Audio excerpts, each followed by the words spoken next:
further ado, let's talk about the topic of bullying. And tonight, our expert is Dr. Natasha Poulopoulos, and she's joined us before. She is an attending pediatric psychologist with the Pediatric Behavioral Medicine Service at Holt's Children. And so she provides consultation services, treats presenting conditions, including things like anxiety, depression, adjustment to illness, medication non-adherence, and end-of-life care. She's a member of the Society of Pediatric Psychology. She's co-authored several peer-reviewed publications and presentations focused specifically on pediatrics, and she's an advocate for sexual and gender diversity in order to establish a safe and inclusive community. And so I know this topic is not only near and dear to her heart because it's things that she's working with all the time, but she really knows the ins and outs of how serious it is. And so tonight, it's not really necessarily a lighthearted topic. I kind of feel even growing up when I was a kid, the word bullying meant something totally different, I feel like, than it does now with the whole realm of social media and the internet. So we're going to get into that. But welcome so much, Dr. Poulopoulos. We're glad that you're here. Thank you for having me join again. I feel like this is great because I think it picks up things we've already talked about. So I'm excited to dive in. Agreed. And I want to go ahead and say again, jacksonevents.org. You can go back and watch previous episodes. If you did not join us last time we had Dr. Poulopoulos, we talked about the mental health crisis that's happening in our nation right now. And it was really impactful. So take a moment and go search the archives for that, because after you spend some time with her tonight, you're going to really want to learn more. So, all right, let's jump in, Tasha, and tell us, what is bullying? Because it's kind of a broad word. So talk to us about it. Yeah, and you mentioned earlier that bullying, I know we're focusing on kids, but bullying affects a lot of people. It happens in the workplace. It happens in young adults and older adults. We're going to focus on kids. So bullying is really this distinctive pattern of repeatedly and deliberating harming or humiliating others, specifically people who may be smaller, weaker, younger, in any way that they may be more vulnerable than a bully. And they're just deliberately targeting those of lesser power, which is what distinguishes bullying. So a bully is really a person who just purposely tries to hurt others. And this can take different forms. So it can be verbal, it can be social, it can be physical. And now we've seen with changes in technology that it's also entering in the realm of cyberbullying. Yeah. So talk to us a little bit more, kind of define it out some more in terms of what is cyberbullying. Mm-hmm. Cyberbullying is bullying through the use of digital technology. So social media, messaging platforms, gaming platforms, or even over the phone. So the concern is that this expands bullying now past school day hours. So when we think, I think you mentioned when you were in school, or even when I was in school, bullying often took place like on the playground or in between classes, in the hallways, in the locker rooms. And now we're seeing that it's getting extended. So it's basically 24/7. There's access to bullying, which is really harmful. Mm-hmm. Yeah. I mean, I do remember, being even in high school, we didn't have all this in high school. Nothing. If you had a situation going on at school, you could at least go home and take a breather, collect yourself, work through it a little bit before you come back and face it the next day. But like you said, now with the access to the internet and text and all of this, it's like really can be just nonstop, which is heartbreaking. Talk to us about the warning signs of bullying, because how do we know what to watch for? Maybe our kids aren't necessarily sharing everything. So what are some things to look for? Yeah. And this, I think, ties nicely into previous conversations we've had just in general about signs to look out for, that maybe something may be going on with your kid that's bothering them or upsetting them. And bullying can be one of those things. We do see that cyberbullying is highest among middle school students and then high school and primary school. So it's pretty prevalent across all those developmental periods. And we've also seen cyberbullying has significantly increased over the past 10 years. So parents should be really mindful of things such as, is my kid less interested in doing things and activities they like? Has there been a shift in their grades? Do they seem more tired? Are they having difficulty sleeping? Just changes in mood. And when I say changes in mood, most kids, they experience joy, they have fun in certain aspects of life. Not every kid may love school, but there are certain things that they may look forward to and likely will. So when your child stops showing interest in things, when they seem more withdrawn, those are signs in general that we should be having conversations about our emotions, and also checking in about bullying, which is conversations we've had in the past of, tell me a little bit about your day, tell me what school is like with the other kids. So helping them find words to talk to you about what's going on emotionally is actually a beautiful segue into asking about is there anything going on at school? Is anyone saying harmful things to you? Is anyone being hurtful towards you? Mhm. We may also sometimes see, particularly with like adolescent females, changes in peer groups often, or losing friends quickly or suddenly. That can also be a potential sign of bullying that's going on. Mhm. That's good. That's helpful. What about talk to me? I have a few kids, and so I'm noticing even like within your home, sometimes you can see some bullying happen. So talk to us about how we kind of have those conversations, even maybe things that might be happening in our home, or just to educate our kids that hey, this is not behavior that we're gonna handle here. Yeah, and that's the big thing with bullying is it's very preventable. There's the part that we can intervene after it's happened, and it's also the prevention piece, which is so important. So prevention being very directive. If anyone sees bullying in that moment, correcting the behavior by acknowledging that this is not okay. And it's can be very simple as stop. That's not how we treat others at home. That's not how you treat your brother, your sister, your sibling. And Yeah. then that hopefully translates into, okay, then I'm not going to treat others like this at school because this has been the precedent at home. So Yeah. setting those expectations at home helps kids once they're in school, it helps them translate those skills. And this actually goes into, I think, what we talked about in the past of like social emotional learning and Yeah. Oh, yeah. That was a good episode too. yeah, the We've emotional had you a few times. intelligence. Yeah, so building empathy in kids at home, it creates empathy that translates into the classroom. So understanding that one, I won't bully others. And we can also talk about how those who are bullying are also having probably a really hard time emotionally. And if I see bullying, instead of being a bystander, I'm going to be an upstander and upstandard. And what does that mean? Yeah. Oh, that's good. Do you think it's important to give our children that language too, of like calling it what it is? Like, stop. That's not how we treat each other. That's being a bully. Or like, is it good to use that word or not use that word or certain times? These Yeah, are I thoughts think I have raising little people. yeah, and what we know with kids is every kid is so different, and some kids Yeah. may be more sensitive than others. So yeah, you likely know your child best. I think it's absolutely okay to say like this is bullying behavior, and that's when we're hurtful towards others. So Yeah. we don't do that at home, and we don't do that at school. And it's Yeah. just like a really direct, like Just not not even gonna have having that. emotion. Yeah, it's Yeah. just like a behavior that we don't engage in.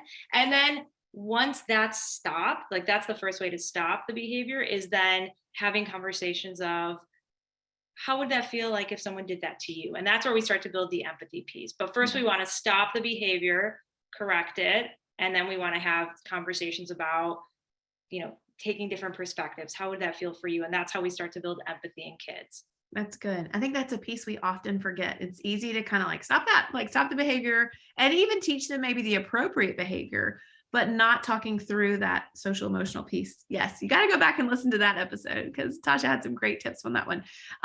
Yeah, I see in our chat too, Crystal made a great comment of like reminding our kids that just because another person can't do what they can or, talk or walk or certain different milestones doesn't give you a reason to be unkind because as we're training our kids, we're also wanting to take into account, children who may be different developmentally, and then that's okay. And how do we work through that? So thanks for that, Crystal. Also, okay, you mentioned something about, things are going on with the bully too. So when we think about bullying, we think, oh, obviously it impacts the person who's being bullied, but tell us, who else does bullying impact? Yeah, bullying, it can first have short and long-term effects on everyone involved. So those who are bullied, which sometimes we'll say those are the victims of bullying, those who bully others, and then those who are witnessing bullying. So Mm. everyone is negatively impacted, which is why it's so critical that we're building this empathy at home and in the classroom and being more preventative as opposed to intervening. Oftentimes kids that are bullying are experiencing their own distress, which is why they may be acting in that way or they're displaying that behavior.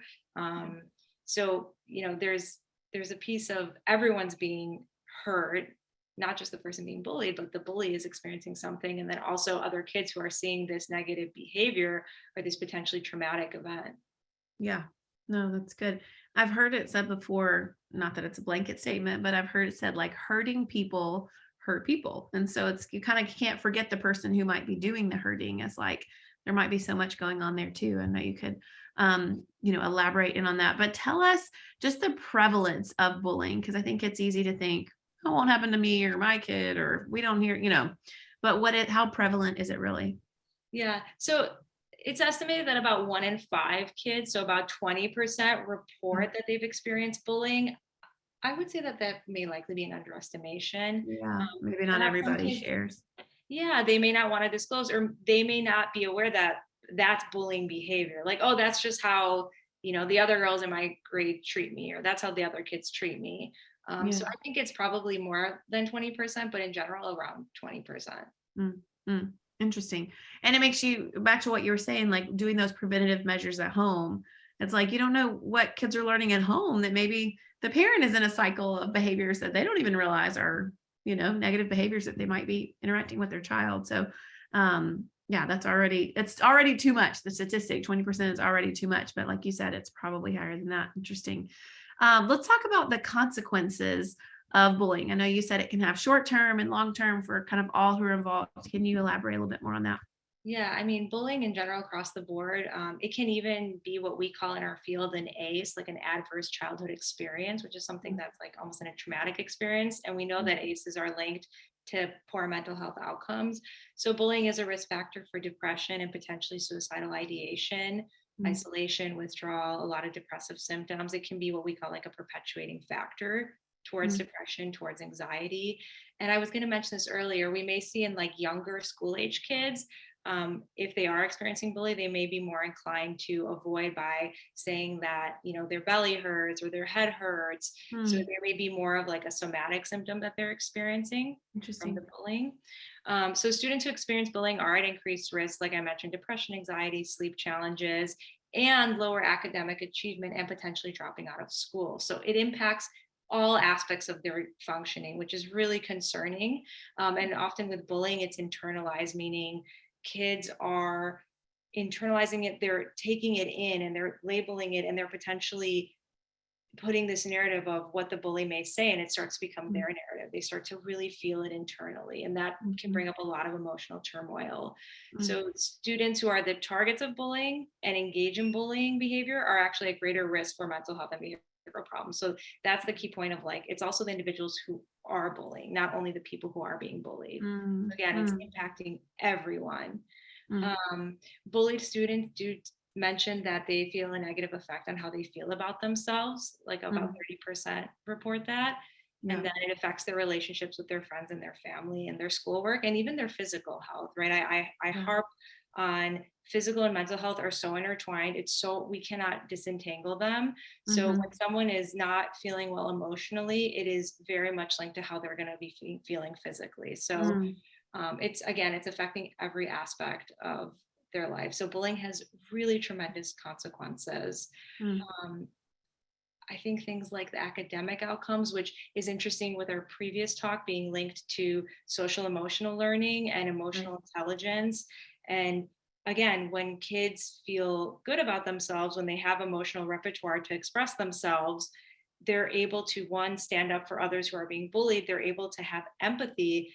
They do better academically often, and they actually do better long term in terms of success. So it's like all of these things go back Mm. to developing this sense of social emotional learning. Wow. Yeah. So we need to be like, replay that whole episode.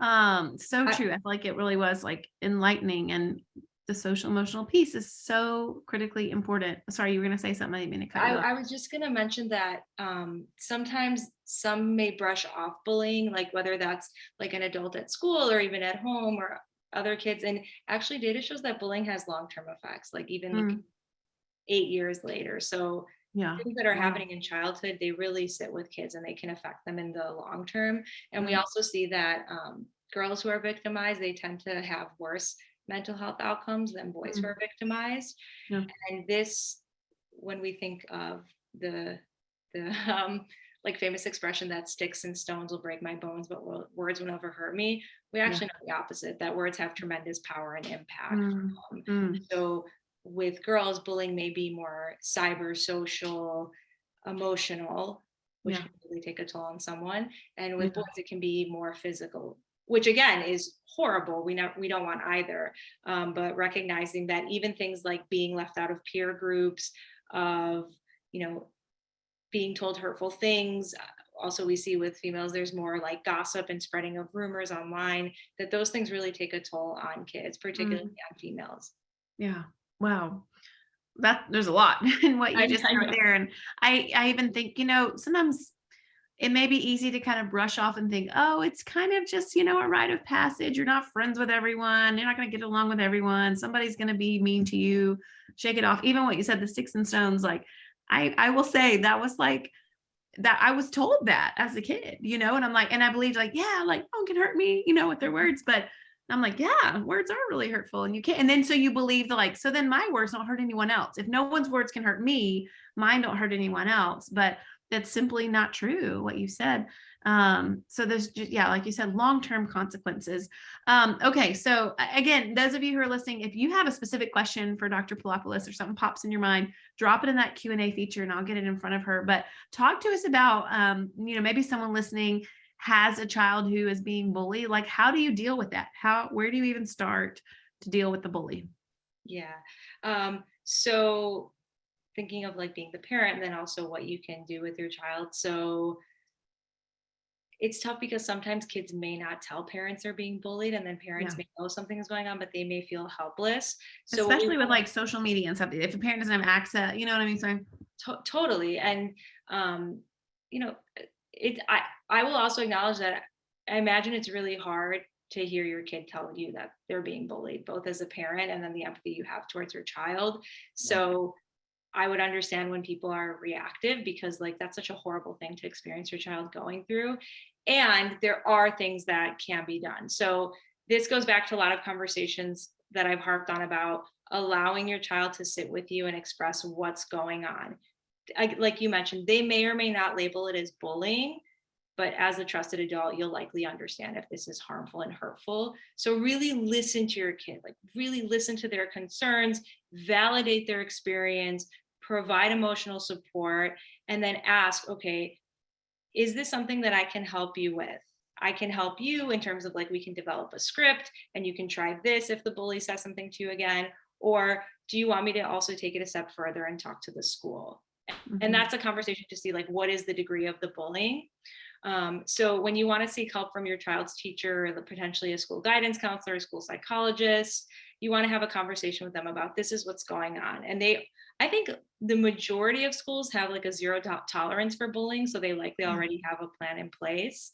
Mhm. Um, the really big thing, which honestly, even when I talk about it, I'm like, that makes so much sense, but I don't think we think of, is activating bystanders. And what that means is Mhm. the other kids and how they're responding. So again, Yeah. by talking to your kid about this, even if they're not being bullied, being like, hey, have you ever noticed that maybe someone is being picked on? Or, if you ask them if they're being bullied and they're like, no, but I noticed that, you know, Yeah. that Little person is Susie having, is whatever. Yeah. yeah, that can actually be a really empowering moment to talk with your kid Yeah. about like, well, remember we talked about that behavior is not appropriate and it's really hurtful. So what do you think you and the other kids in your class can do the next time you see that?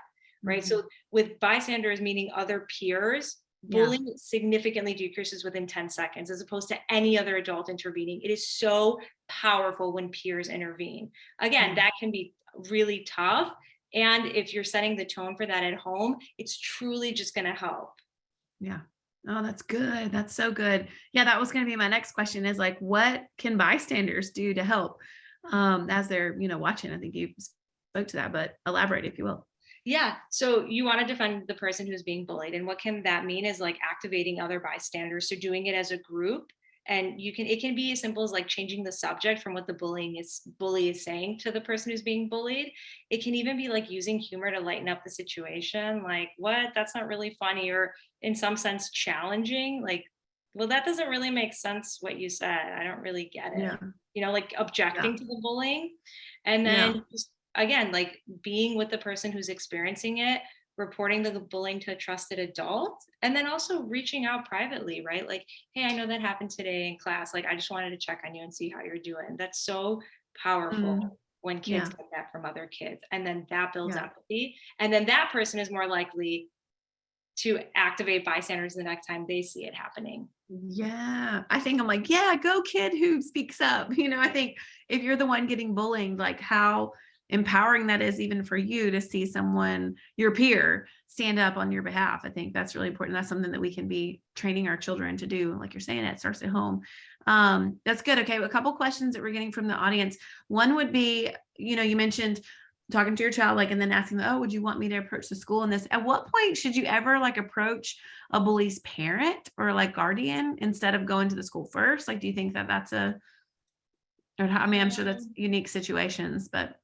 Yeah. Well, so even taking a step back, so not encouraging kids to like work it out with the bully, because typically, right, the bully, the more you engage, that's what they want. They like want a reaction, because even negative attention is attention. Yeah. So in terms of speaking with parents, I would say the first step would be speaking with the school instead of confronting the other child's parents. Speaking with the school and being like, hey, how do you activate a plan when someone is experiencing bullying? And they may actually have a plan in place that, we'll contact the parents, or we're going to address this in the classroom. So doing that first, before doing something like reaching out to the other child's parent. Yeah, that's good. Thank you. What about, we received another question that is, how do you manage this situation if a kid in school is maybe intimidated by a teacher? Like, do you consider that? Can that become like a bully relationship or? So the naive part of me wants to say that would never happen. Sadly, things can happen, or the way someone experiences or interprets a statement. I would say if that happens, then going to another trusted school personnel, or potentially a school counselor or school psychologist, so another adult at the school, and just mentioning the experience and then seeing how they would handle it. But yeah, that's really tough. Yeah. Yeah. Thanks for speaking to that. Another person commented when you were talking about the bystander who intervenes, and then their question was, well, would that make that person now a new target if they intervene? And if they do, how do you handle that? I thought that would come up. And that's somewhat like I want my kid to help. I also then don't want my kid to become the target. And what we actually see is that the more kids speak up for each other, the more empowered they are, and the more likely the bullying will decrease. So that's why I also say activate multiple bystanders. So doing it more as a group than just one singular person. So being like, if you can tell your kid like, okay, well, next time you see that blah, blah, blah is being bullied, why don't you and, Nicole and Helen, why don't you, the three of you, step up and intervene? So you're doing it as a group. So then it's not like you're shifting just to one person, now a different person being targeted. Yeah. And I would assume you can't, put a generalization on it, but didn't you mention something like typically like a bully is going to go for maybe someone of like a lower, someone who's position or whatever. So that if someone's coming more confidently, that may even just push them off some to go there. Let me find a new target, someone who feels kind of easy. Now, not to say that if your child is the one getting bullied, that's not what I mean. You know what I'm saying? Yeah. Yeah. Okay. We received another question. Talk to us about at what age should we start talking to our children about bullying, and like how do we address it with younger kids? So I've got little kids. I know other moms listening have little kids like 3 to 5 years old. I know you said start in the home. It's not behavior that we accept, but how do we talk to our kids at that age about bullying, and when should we start talking to them about it? Yeah. I mean, honestly, I think very early school age. So like even like first, second grade, just because then you're starting the conversation.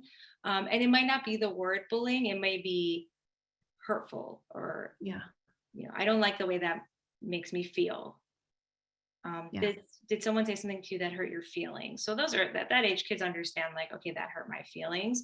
So starting with those conversations and exploring like, okay, well, what about what they did hurt your feelings? So trying to understand like, okay, is it bullying? And then you don't have to necessarily call it bullying at that age, but okay, it sounds like that was really hurtful. So we should probably think of a plan of what you can say back or what we can do with the school. Yeah. That's good. That was my next question. You do a great job leading right into it. But I was going to say, what if like my child or someone listening, their child is the one who's being bullied? And I know you do different language at different ages, but how do we handle that? Yeah. In terms of how the parents handle it, or like how the person. Yeah. And you've spoken a little bit to it, but kind of just circle back for us again. We obviously we talk it out with them, and we validate their feelings and their situations and scenarios. Then we kind of evaluate, does I need to talk to the school about this, or developing scripts, that kind of thing. Maybe can we work through a scenario? Could we have like a general scenario? and you Yeah. give us a script, I'm totally putting you on the spot. No, no, this I'm is, like, I I gotta mean, think of like a scenario. I'm like, how about, okay, I don't know, I'm not in high school, but I think probably you would know the statistics of what ages that bullying is kind of peaking. But I think with people having phones and social media, and I don't know, social media things, like people go ranty in the comments, or I'm hearing people like create fake accounts to like say mean things on people's social media. Say your teenage daughter shares that with you, or as you're noticing things, like kind of how would you coach her through that? mhm. Totally putting you on the spot, Tasha. No, I just think of, right, if it's something that's really severe, like someone is like exposing your child or putting your child in harm's way, then you really need to get a higher level of authority involved, Yeah. in terms of saying hurtful things. The thing with technology is you can also turn it off. Yeah. Yeah. That is also likely really anxiety provoking for a teenage girl to be A like, no, I don't know teenager. what's being said, right? Right. But they're not being exposed to that material. So Mhm. blocking, turning that off, not having contact with those people, like blocking them so they can't even contact them. Mhm. And just saying, like, so what I typically say with scripts is that you don't want to say something that's antagonistic. It just needs Mhm. to be direct to stop it, kind of like in the beginning of this conversation with parents, like, stop, we don't do that. And I actually think they did a survey of like 30 bullying experts who talked about like, what's the number one thing you would say, like one word, if you had to reply to a bully? And the majority said stop or why. Very different Mm. responses. But Yeah. things just like stop, back off, leave me alone, and not engaging, because really what a bully wants is for you to engage. They want you to Yeah. engage. So having that just like key comeback and shutting it down.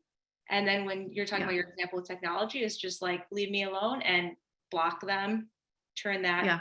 that thing off, turn those notifications off, and then taking it a step further of like, do we need to be contacting the school? Yeah. No, that's good. I love that. Just stop. What about a mom asked, like, is it ever good to just ignore the bully? Like, or do you need at least something? Just "Meh," and then ignore. But it's just Oh, ignoring a good tactic. yeah, yeah, yeah. So it's really hard because it depends like the degree of the bullying. But yeah, the Yeah. first step is typically just helping. Right. So in the moment we say these things, and I'm very idealistic. The reality is like things can Yeah. happen also when parents turn a blind eye, when teachers are looking away. So ignoring because you're not giving in to the bullying, Yeah. ignoring, walking away, or that script of like stop, leave me alone, which I would do Yeah. in conjunction then with like ignoring if they continue to press you. Yeah. That's Mhm. good. And I love just having, I mean, it's just helpful, like a little back pocket. This is what we're going to say if this happens, like scripts we can use for so many things. Um, awesome. Okay. What about how can, I think you've talked about this. Forgive me. I'm like kind of asking some of the same questions, just at different angles, but how can kids protect themselves from bullying? Obviously I'm having those glad you asked criteria. this, because then this gets in like the bigger discussion of how do we, I mean, it's a lot of pressure to be a parent, particularly nowadays when there's so many outlets and there's so many sources and kids are like so plugged in. So it's a Yeah. lot of pressure of like, what do I do in this situation? What about this? And I would say the big thing is about teaching your kids emotional repertoire, like labeling how they're feeling, right? That builds empathy. I know I keep harping on it. It's just No. that when we create empathic kids, we create empathic adults, and that creates Mm, more compassion mm, just in general than when they enter the workforce, when they go to college. So things that kids can do to protect themselves as parents, definitely helping them develop healthy and positive relationships with classmates. So there's a lot of research that indicates that having a healthy peer network protects against being bullied, and it reduces the negative impacts of being bullied. mm, So also when a kid is being bullied is like, how are they taking that in, right? For some kids they can shake it off and they're like, okay, well, that doesn't really matter. But for some kids, like, those words are really hurtful and they may yeah. not have the emotional repertoire to say it's hurtful. They may not have the coping skills to deal with it. So putting them in, whether it's sports, whether it's clubs, whether it's any type of group that they show interest in, because then they can create peer networks, right? They have other people that they're connected with. And like we go back to, that can help activate I'm bystanders. about to say, then you have a bystander group that's like, Yeah. hold on, wait a minute. Right. And you're likely more inclined to be like, okay, well, you maybe think that, but all my friends like me and I'm actually well accepted. So I don't like, so what you say doesn't really matter. Doesn't make sense. Yeah. Exactly. So helping them have a peer group.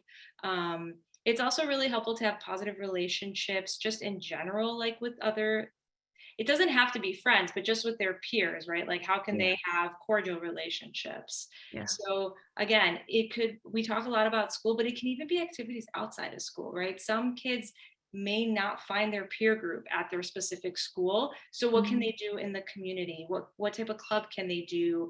Could they join something like at the library? Could they do gymnastics outside of school? So any activity where they have the opportunity to socialize with other kids that have similar interests.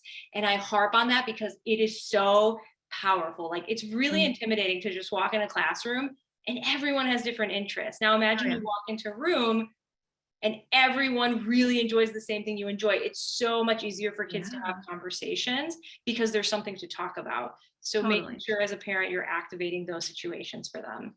That's good. That's good. I have a little kindergartner and like, the first few weeks, she goes into kindergarten, like all these new friends. And then she comes home and goes, guess what? One of the girls in my ballet class is like in my class, and you see that at work, like their little group. Okay. Like that gives them so much comfort.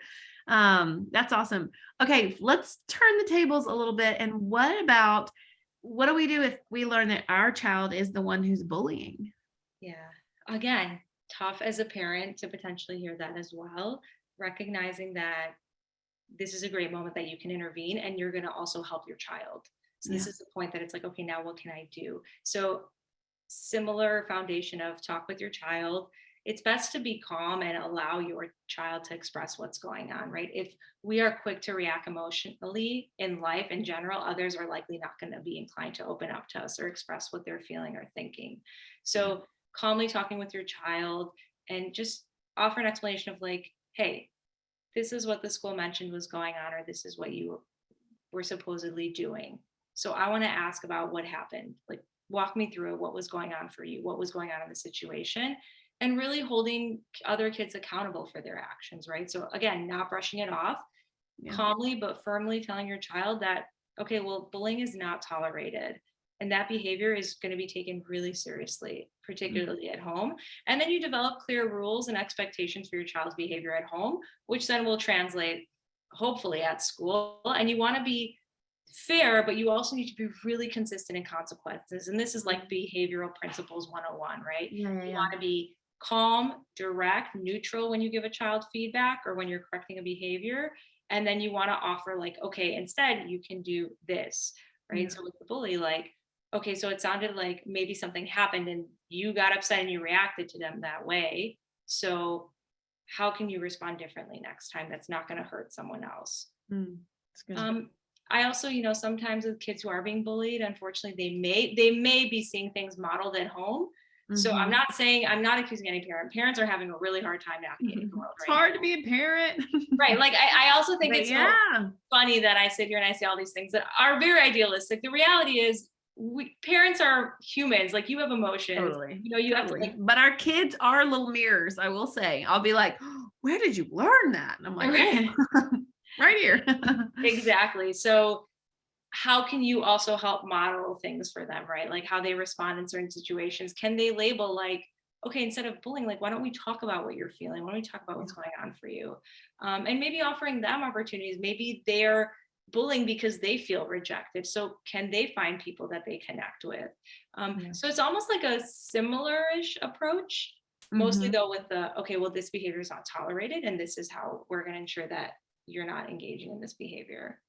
That's so good. That's so good. I know you've spoken a lot about the empathy, which is such a foundational piece. And even in child development, when they're itty bitty, we talk about resilience, and that can kind of feel like a thing of like just a word, like, yeah, what does that mean for a baby, even, or like a toddler? But how does that play into it? And talk to us about the importance of fostering resilience with our children. Yeah, and this is the concept of like most people will get bullied at some point in their life for Yeah. something. Now, what that thing is, we're not sure. When you have resilience, when you have coping skills, when you're able to label your emotions, you are equipped then in any scenario to tackle that situation. So when we talk about resilience, people always say kids are so resilient, kids are so resilient. And they truly are, because they can adapt to situations and they can utilize things like coping skills. So with parent or caregiver support, a child's resilience develops in terms of, okay, this was a difficult experience, for example, bullying. How do we respond as a family? How do you respond internally? So setting goals in terms of like, what is the goal for your child this school year? Academically, socially, outside of school activities. If kids are starting to be like defensive or guarded or irritable, like help them reflect on the situation so they can understand like, oh, like maybe that's why I yelled in that moment. Maybe that's why I raised my voice. Maybe that's why I pushed my brother, because I was upset because this happened. So I wasn't upset at my brother. I was upset because this happened, right? Like you're starting to build that, which I love. We love to talk about in therapy, like the cognitive behavioral triangle, right? Like CBT, right? Our thoughts are connected to our emotions, are connected to our behaviors, and they're all intertwined. So our thoughts are always preceding our emotions, and then we typically act on our emotions. So if we target the thought, then we can see how we want to respond emotionally. And this gives kids a lot of control. And sometimes I make it more of like a, you have the control, right? Like that's the resilience, that you choose how you respond in the situation. And you know that if you are upset, these are the things that you can do.